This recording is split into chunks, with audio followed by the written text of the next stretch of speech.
علم مصطلح الحدیث علم است برای ما حدیث صحیح و ضعیف را میفهماند. کدام حدیث مقبول است، کدام حدیث مردود است. چون وقتی که دین مقدس اسلام قوت گرفت و با قوت شد، دشمنهای اسلام دیگه نتوانستند به این دین مقدس اسلام با واسطه سلاح و جنگ مبارزه برند. بعد غزو فکری را شروع کردند.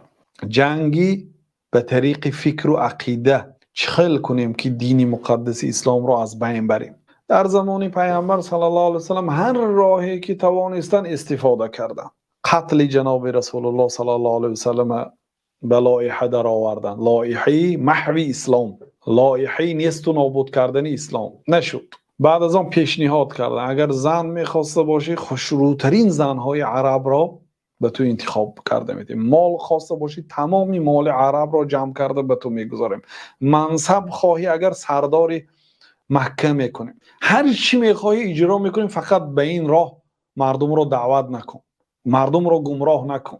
گفته آمده پیشنهادها کردن. پیامبر صلی الله علیه و سلم گفتن که اگر آفتاب را به کتف راستم، ماهتاب را به کتف چپم بیارید، من از این راه هم بر نمیگردم. خلاصه هر نوعی پیشگیری ها را استفاده کردن، کار نآمد. بالاخره پیامبر صلی الله علیه و سلم بعد مدت 13 سال مبارزه به مدینه منوره هجرت کردند. 10 سال در آنجا دین مقدس اسلام را پهن کردند. جنگ های زیاد شد و بعد پیامبر صلی الله علیه و سلم در زمان ابوبکر، در زمان حضرت عمر رضی الله عنهما، بعد از آن در زمان حضرت عثمان خیلی اسلام گسترش کرد و تمام مشرق و مغرب دین مقدس اسلام به هر یک خانه در آمده رفت. بعد فکری جنگ، چندین جنگ های کلان شد، مغلوب شدن. بعد این خیل چه را، یعنی غزو فکری، چخال کنیم که اسلام از بین بریم. بسیار فرقه ها، بسیار آدم هایی که نسبت به اسلام داده میشن نامشان مسلمان است ولی فرقه های گوناگون، عقیده های گوناگون داره. اینها هم ساختی دشمنای اسلام است تا اینکه مسلمان ها با همدیگر جنگند، با همدیگر مشغول شوند، عیبی همدیگر را یابند، با همدیگر جنگ کنند. در تاریخ خیلی کارها بسیار شده است. بعد همین غزو فکری را براده، از جمله از نام رسول الله صلی الله علیه و سلم حدیث می‌بافتند.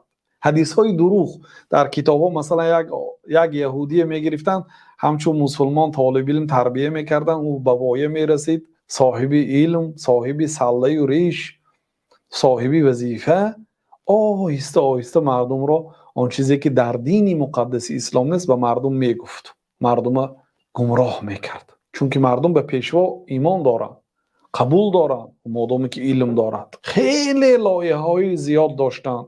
از جمله در علم حدیث از نام پیامبر صلی الله علیه و سلم حدیث میبافتند. ببینید اگر شخص مسلمان حدیث آیت پیامبر صلی الله علیه و سلم گفتند یا کردند، گوییم به جان و دل قبول میکنند.